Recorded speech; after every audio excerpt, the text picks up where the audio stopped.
ஆமா, ஆண்டவரை தேடுறதுக்கு சோதனை வரும். ஆனா அந்த சோதனையில நிற்கும் போது சாதனை வரும்.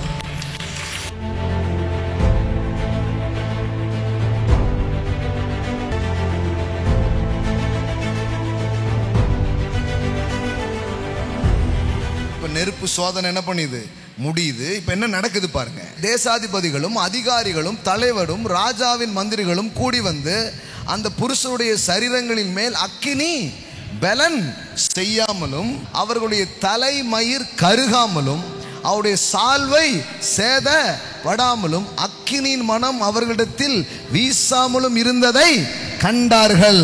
அப்பொழுது நேபுகாத்நேச்சார் வசனித்து சாத்ராக் மேஷாக் ஆபேத்நேகோ என்பவர்களுடைய தேவனுக்கு ஸ்தோத்திரம். பாருங்க, இப்ப ராஜாவே ஸ்தோத்திரம் போட ஆரம்பிச்சிட்டான். ஆமென். உங்க பிரச்சனையின் மூலம் பிசாசு உங்களை காலி பண்ண நினைக்கிறான். ஆனா அதே பிரச்சனையை வச்சு உங்களை சுத்தில இருக்கிற ஆளெல்லாம் கத்தர அறிகிற மாதிரி கத்தர் பண்றாரு பாருங்களேன்.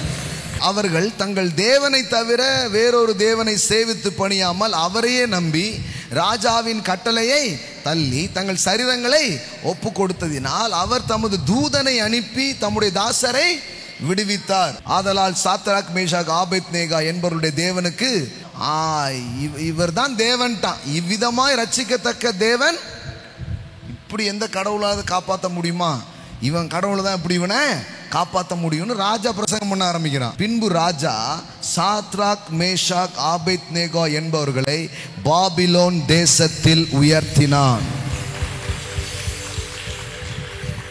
அப்பனா என்ன அர்த்தம்னா, ஒரு உயர்வு இருக்குதுன்னா அதுக்கு முன்னாடி நெருப்பு வருது. எல்லாம் சொல்லுங்க, பொறுப்புக்கு முன் நெருப்பு. முதல்ல நெருப்பு, அப்புறம் உயர்ந்த பொறுப்பு. விளங்குச்சா? பயப்படக்கூடாது. சோதனைலாம் வரும், அதெல்லாம் பயப்படக்கூடாது.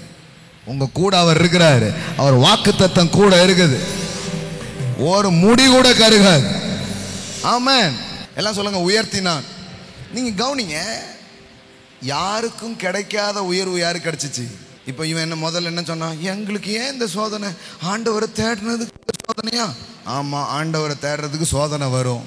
ஆனா அந்த சோதனையில நிற்கும் போது சாதனை வரும். ஆமென்.